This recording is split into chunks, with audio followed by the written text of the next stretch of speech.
El Consejo de la Judicatura Federal presenta Te escuchamos. Historias reales de personas que piden justicia. En este podcast conocerás de viva voz los testimonios de los presuntos responsables y de las víctimas, quienes acompañados de personas asesoras jurídicas y defensoras públicas han ejercido su derecho de acceso a la justicia.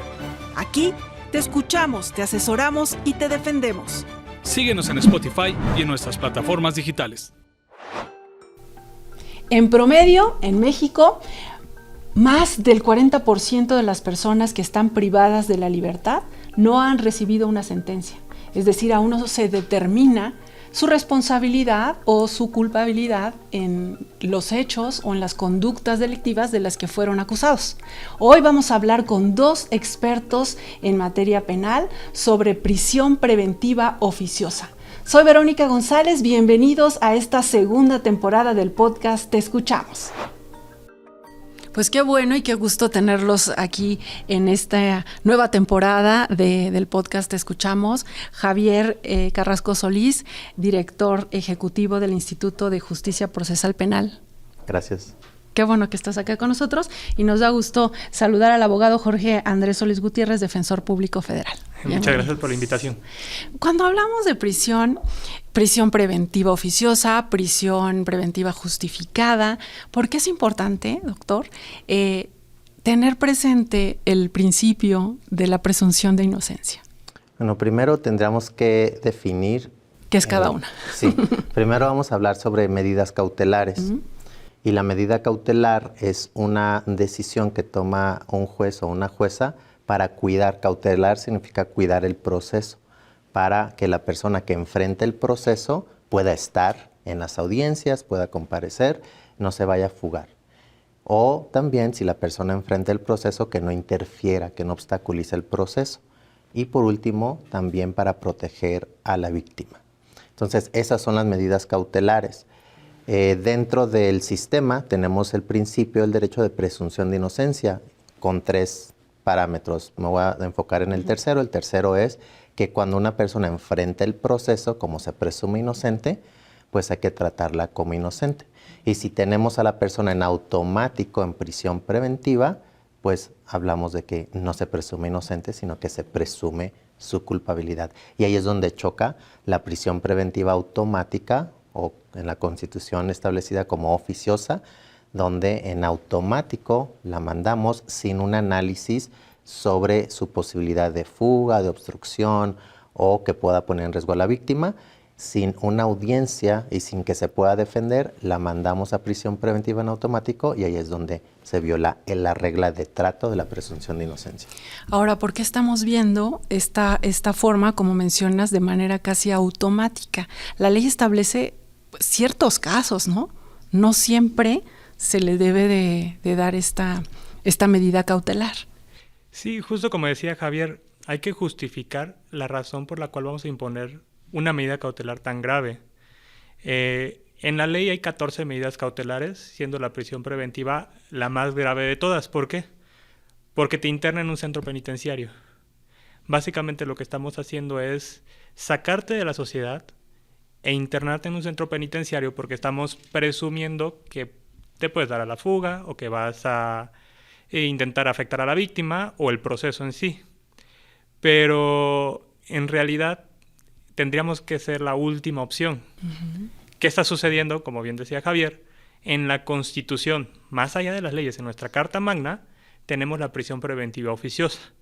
Entonces, si estás acusado por ciertos delitos, que hay todo un catálogo en el segundo párrafo del artículo 19 de la Constitución, ni siquiera te van a hacer esta justificación de qué está sucediendo. Simplemente van a decir, bueno, en tu caso estás por este delito, entonces tú no tienes opciones. Tu única opción es la prisión preventiva. Y eso bien es una grave afectación a la presunción de inocencia, porque ¿dónde está tu derecho a la defensa? ¿Dónde está tu derecho a ser tratado como una persona inocente? Básicamente están rompiendo con todo tu plan de vida, ¿no? Porque estás saliendo de lo que realmente hacías día a día y si estabas estudiando, se acabó el estudio. Si estabas trabajando, se acabó el trabajo. Entonces, la afectación que recibes por una prisión es gravísima y si además no te dejan defenderte, pues es 3 veces más grave, ¿no? Y sobre todo que no se ha determinado tu culpabilidad o tu responsabilidad. O sea, puede ser que estés en esta prisión preventiva oficiosa y después de cierto tiempo digan no era el responsable. Sí, como pasó en el caso García Rodríguez, ¿no? Donde Daniel García estuvo en prisión preventiva por 17 años. Al final logra salir y al final fue absuelto. Pero ¿quién le repone esos 17 años a él y a su familia? Recuérdanos un poco qué pasó. En este caso, él fue detenido en el Estado de México por un homicidio doloso. Él y otro compañero fue detenido, los arraigan, lo torturan, procesan, le imponen prisión preventiva en automático en el sistema escrito, que era por el delito grave. Y durante el proceso, pues él no tenía otra forma de enfrentarlo más que con la prisión preventiva. Durante todo este tiempo, 17 años que estuvo detenido, nunca le pudieron probar si era culpable o no. Y al final... Él con los amparos y con todo lo demás, este caso se fue hasta el sistema interamericano y la Corte Interamericana sancionó a México por tener la prisión preventiva oficiosa dentro de la Constitución. Este caso fue el año pasado. Entonces México ahorita está condenado a nivel internacional por tener esta figura dentro de nuestra Constitución. Es inconvencional, es lo que la Corte Interamericana ha establecido. Entonces a este señor lo liberan, pero ahora ¿quién del Estado le repara su vida? Le repara el daño. Y no hay manera. Sí, como esos casos hay muchísimos más. No hay manera de reparar ese daño. Le pueden dar una indemnización, le pueden, no sé, pero ¿quién te devuelve 17 años de tu vida? Y como mencionabas, abogado, la familia, no solamente él queda afectado, la familia, ¿no? ¿Cómo va a reconstruir su vida? Pero ya la Corte ya determinó, por ejemplo, en el caso en particular, 17 años, o sea, sí se puede a los 2 años revisar esa medida cautelar, ¿no? La Corte ya estableció ese criterio. Sí, la primera sala dice, o sea, la Constitución establece que el plazo máximo para la prisión preventiva son 2 años, a menos que su prolongación sea por actos de defensa. Después la Suprema Corte de Justicia de la Nación, en su primera sala, analizó un asunto, que es el 315-2021, donde estableció 3 criterios. La complejidad del caso, la actitud de la autoridad conforme al caso y los actos de defensa. Si es un caso complejo, la autoridad ha sido diligente y además la defensa ha sido muy activa, o ni siquiera solo muy activa, sino ha hecho actos para retrasar el proceso, se puede justificar más de 2 años. Pero si no es un caso complejo, la autoridad no ha sido lo suficientemente diligente y la defensa ha hecho actos de defensa, pero no con el fin de retrasar, lo máximo que una persona puede estar son 2 años. Y ese es un criterio que hemos estado combatiendo en la Defensoría Pública Federal. Y hemos obtenido resultados, pero también hemos tenido nuestros contratiempos, ¿no? Es que aún 2 años es demasiado, Sí. ¿no? ¿Qué acciones han impulsado ustedes desde el Instituto de Justicia Procesal Penal para que se vaya por otras vías? Bueno, nos decías, en el Código Nacional de Procedimientos Penales, la prisión preventiva es la última opción y hay 13 opciones antes. ¿Por qué no se toman estas y qué acciones han impulsado ustedes? Bueno, nosotros como Instituto de Justicia Procesal Penal hemos ayudado a los estados a crear desde el 2011 unidades de supervisión de medidas cautelares. Entonces, como sociedad civil, apoyamos a diversos estados, incluyendo la Ciudad de México, a crear unidades de supervisión de medidas cautelares. Esta figura está contemplada dentro del Código Nacional y al día de hoy, todas las entidades tienen una unidad. Obviamente necesitan fortalecerse, necesitan recursos, necesitan muchísimas cosas porque los gobiernos estatales básicamente pues nada más como que crean una figura y la dejan ahí pensando que va a germinar y sola se va a reproducir. Entonces, esa es una de las cuestiones que hemos logrado, ¿no? Que los estados tengan esta unidad para supervisar a personas que están en libertad. ¿Cómo harían o cómo deben hacer esta supervisión? Sí, bueno, primero lo que hacen es recaban información sobre la persona que enfrenta el proceso. Esta información se la entregan a las partes para que en la audiencia se pueda debatir y ver si la persona tiene o no riesgos de sustracción o riesgo de obstaculización o riesgos para las víctimas, para que en la audiencia se debata con información objetiva y verificada. Y posteriormente, si a la persona la liberan, estas unidades supervisan a través de visitas domiciliarias, de llamadas, de bitácoras, bases de datos. Entonces es una parte que hemos logrado crear en diversos estados y después te puedo dar las cifras que nos reportan las unidades. Esa es una parte que hemos hecho para promover que las personas puedan enfrentar procesos en libertad. Y la otra, sobre prisión preventiva oficiosa, como instituto y otras organizaciones, hemos acudido a la Comisión Interamericana de Derechos Humanos, oponiéndonos a la prisión preventiva oficiosa en el texto constitucional. Estas 3 veces que hemos ido a estas audiencias, la Comisión Interamericana ha manifestado su preocupación. He dicho, bueno, esta figura no la deben de tener en el Estado mexicano. Siempre dijimos, va a haber un caso en contra de México, pues ya lo tenemos, 2 casos en contra de México. Y en la Corte también se va a analizar este tema. Sí, la Corte tiene ahorita 3 expedientes abiertos. Uno lo tiene el ministro Jorge Mario Pardo Rebolledo. Justamente pretende interpretar la sentencia de la Corte Interamericana. ¿Cómo el Estado mexicano va a cumplir con esta sentencia? Además tenemos un asunto de la ministra Ana Margarita Ríos Farjat, que es una acción de inconstitucionalidad. Justamente son adiciones a este catálogo, quieren hacer el catálogo todavía más extenso y va a analizar más delitos en los que proceda la prisión preventiva. Exactamente, y justamente va a analizar y analiza o pretende analizar también la figura de la prisión preventiva oficiosa, no solo el decreto. Y por último tenemos uno del ministro Gutiérrez Ortiz Mena, que analiza un amparo en revisión, una persona que le fue impuesta la prisión preventiva oficiosa, y este proyecto sí es público. Y en este proyecto que sí es público, estamos viendo que pretende inaplicar la prisión preventiva oficiosa. Va a seguir el texto constitucional allá, va a haber un segundo párrafo, pero lo que va a decir la Suprema Corte es, esto no debe de aplicarse porque no es congruente con nuestra propia Constitución. Maneja un concepto muy interesante que dice entropía constitucional, y básicamente está diciendo, nuestra Constitución es de derechos humanos, nuestra Constitución es garantista. Entonces no podemos tener figuras que vayan contra su mismo fin, su mismo discurso que hemos estado construyendo, que de repente vamos todos hacia los derechos humanos y ¡pum!, nos echamos en reversa, ¿no? Entonces está muy interesante este debate en la Suprema Corte porque es en el Pleno de la Suprema Corte. Va a estar muy interesante con todas las ministras y ministros.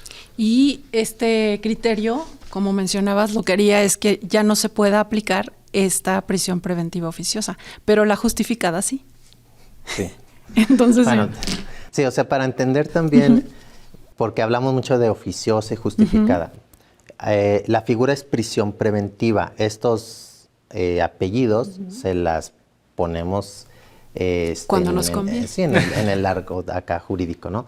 Pero la prisión preventiva oficiosa significa que en el momento de tomar la decisión no hay un debate, sino que la jueza o juez en automático, de oficio, tiene que aplicarla porque así está en el texto constitucional y en un artículo del Código Nacional.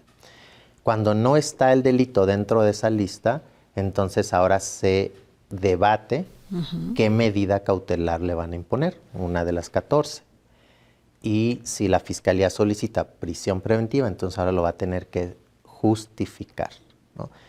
Y ahí argumenta que hay riesgos o lo que corresponda, y ahí se justifica la imposición. Entonces tenemos personas en prisión preventiva, algunas en automático y otras porque se justificó, porque lograron convencer a la jueza o juez de que la persona imputada tenía un riesgo de sustracción o riesgo para la víctima o de obstaculización. Entonces ahí tenemos como esas 2 figuras, ambas son la cifra que mencionaste al inicio. ¿Qué está haciendo la Defensoría Pública Federal para combatir esta figura? Pues una vez que nos condenaron, al Estado mexicano por la Corte Interamericana, la Defensoría empezó a generar un proyecto justo para identificar cuántos asuntos teníamos en prisión preventiva oficiosa, y nos concentramos en oficiosa porque es aquella donde nos dijeron, esto es inconvencional. Entonces, identificamos cuántos asuntos teníamos, que eran aproximadamente de 8,000 asuntos en prisión preventiva oficiosa, solamente en lo federal. En lo federal. No estábamos abordando lo local porque no es nuestra competencia, y empezamos a solicitar a nuestras delegaciones, empiecen a hacer las solicitudes. Al día de hoy llevamos más de 2,000 solicitudes de revisión de medida cautelar. Vienen, tanto las de exceso, aquellas que llevan más de 2 años, como aquellas que estamos solicitando por inconvencionalidad. ¿A qué nos estamos enfrentando? Nos dicen, no te podemos cambiar la medida cautelar porque está en la Constitución, no podemos ir contra la Constitución. Bueno, hemos hecho toda una lucha con amparos en revisión, hemos obtenido resultados favorables, incluso se han conseguido criterios, tanto por particulares como ahora sí que todo el gremio jurídico, donde, y obviamente las organizaciones de la sociedad civil, prisión preventiva, todos unidos contra la prisión preventiva oficiosa, y San Luis Potosí tiene criterios, son 12 criterios que hablan cómo la prisión preventiva debe interpretarse como estudio oficioso. ¿Qué significa? No te voy a poner la prisión preventiva en automático. La Constitución lo que debe interpretar es, aunque no me lo pida el Ministerio Público, vamos a estudiar si debes de estar en prisión, sí o no. Porque además esto es interesante. La Suprema Corte va a decidir si inaplica la prisión preventiva oficiosa, pero no significa que la gente vaya a quedar en libertad en automático. Lo que significa es que vamos a estudiar la medida cautelar como debería hacerse en todos los casos. Justo eso les quería plantear. ¿Cómo? Ya ustedes nos hablaron de toda esta parte jurídica y de lo que hablan entre abogados, pero ¿cómo le haces entender a la sociedad que no es algo que ayude el que en automático la gente se vaya a prisión? Eso no va a disminuir la inseguridad que vivimos, que es lo que siento que le preocupa mucho a la gente, ¿no? Es que si quitan eso, entonces van a quedar en libertad y entonces van a seguir delinquiendo. O sea, ¿cómo, desde cada uno de sus trincheras, cómo puedes hacer que cambie esa mentalidad de la gente? Es que eso es lo más complicado porque vivimos en una sociedad que nos gusta ver sangre y cárcel. Y castigo, ¿no? Y castigo. Y creo que es parte de un cambio cultural, generacional. En esta generación es donde estamos como en esas transiciones. Creo que tenemos que seguir avanzando, progresando en estos temas, pero no es fácil porque es más fácil visualizar, imaginar que una persona sale de una audiencia y va por un arma y comete otro delito, ¿no? Es bien difícil comunicar que esa persona que sale de una audiencia va a ser supervisada por un ente. Y los números que nosotros tenemos, cada año tenemos un observatorio sobre medidas cautelares y cada año solicitamos información a todos los tribunales y las unidades de medidas cautelares. Tenemos bases de datos, ahorita estamos analizando 2 bases de datos de 70,000 personas que enfrentaron procesos en libertad. De esos, el 90% de las personas cumple con todo lo que el juez les dice. Solamente el 1% son personas que se declaran sustraídas. Y el otro 8% son personas que dejan de ir a firmar o se acerca a la víctima y lo demás, ¿no? Entonces, pero siempre la unidad de supervisión sabe exactamente quién es la persona, en qué momento estén cumpliendo, le informa a las partes para que las partes soliciten una audiencia de revisión. Entonces, esa es la verdadera historia que deberíamos de abordar, porque la otra es como puras cuestiones mitológicas. Exacto. Imaginarias. Por ejemplo, quieren subir a prisión preventiva oficiosa el delito de extorsión. Ahorita con la base de datos que tenemos, pues nos estamos revisando a ver las personas que están enfrentando un proceso en libertad por extorsión, ¿están cumpliendo o no? De acuerdo a lo que nos reportan, el 100% de ese delito están cumpliendo. Y se nos olvida que la extorsión muchas veces se comete desde los centros penitenciarios. Entonces, esta prisión preventiva oficiosa es como un curita a algo que es más complejo. Sí, o sea, la cuestión de inseguridad es de seguridad pública, es de política del Estado y queremos que la prisión preventiva oficiosa nos resuelva todos los males. Y con estas cifras, estos datos tan interesantes que pones aquí sobre la mesa, lo que hace sentir es como solo necesitaría por ahí un ajuste o ¿no? Pero en realidad está dando resultado, ¿no? 90% está cumpliendo o 80%, entonces nada más ajustale un poquito, pero no los mandes a la cárcel, ¿no? Pues es que justamente tenemos toda una caja de herramientas para el juez y para las partes para que puedan proponer otras medidas. Recuerdo mucho un caso en el instituto donde 4 personas migrantes les cambian la medida cautelar porque llevan más de 2 años en prisión preventiva y les dicen, ok, pero vas a hacer una videollamada con mi equipo todos los días, de entre 11 y 12, para poder verificar que sigues dentro del país.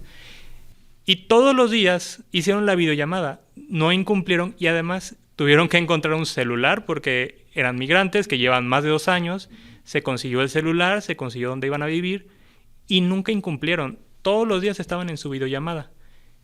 Esa es una de las medidas que se puede aplicar. Ir periódicamente a los juzgados. Dice periódicamente, no te dice que tiene que ser cada mes. Lo puedes poner, si uno quiere, todos los días. Cada 5 días. Para asegurarte, ¿no? Vamos a asegurarnos.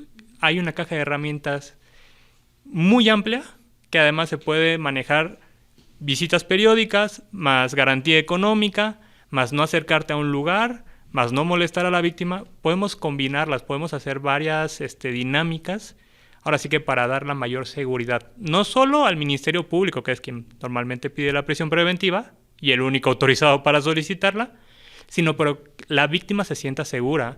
Hay que ser empáticos tanto con la víctima como con las personas que están siendo acusadas o investigadas. Empáticos con la víctima porque nadie quiere sufrir un delito, pero empáticos con las personas que están siendo acusadas o investigadas porque vamos a atropellar su plan de vida. No solo a ellos, también a su familia. Y porque podríamos estar cualquiera de nosotros en esa situación, ¿no? Por cualquier acusación, ¿no? Uno puede decir, yo no hice nada, pero podríamos estar ahí y nos gustaría que nos dieran pues ese beneficio, ¿no? Ese derecho. Se nos está terminando el tiempo. ¿Hacia dónde ustedes creen que debamos ir? Hace un rato mencionabas todos unidos contra la prisión preventiva oficiosa. ¿Hacia dónde vamos? ¿O cómo? Pues yo espero que desde la sociedad civil, desde el litigio de las defensas públicas, privadas, sigamos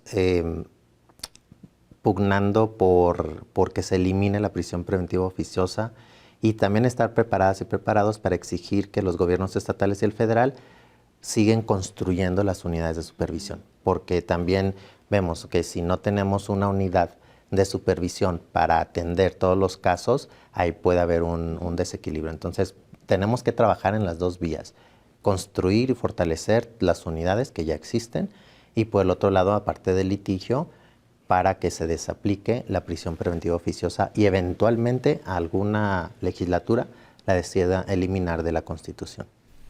En nuestro caso, directamente en el litigio, creo que se viene una época complicada. No a mal, más bien está bien, porque creo que es inminente que van a inaplicar la prisión preventiva oficiosa o que la van a interpretar de forma que haya que estudiarla en todos los asuntos. Pero esto significa que todos los asuntos que tenemos actualmente en prisión preventiva oficiosa vamos a tener que justificar la medida cautelar. La defensa va a hacer todo lo posible para que salgan en libertad, pero bueno, vamos a estar preparados y viene mucho trabajo porque son muchos asuntos. La defensa pública aquí está al pie del cañón. Yo sé que los particulares y las organizaciones nos acompañan muy de cerca, pero es inminente la inaplicación. Entonces, vamos a tener mucho que ir a audiencias. Bien, pues muchas gracias, Jorge, Javier, gracias por habernos acompañado en este episodio del podcast Te Escuchamos. Gracias también a ustedes que nos sigan. Síganos en las redes sociales del Consejo de la Judicatura Federal. Soy Verónica González. Hasta la próxima.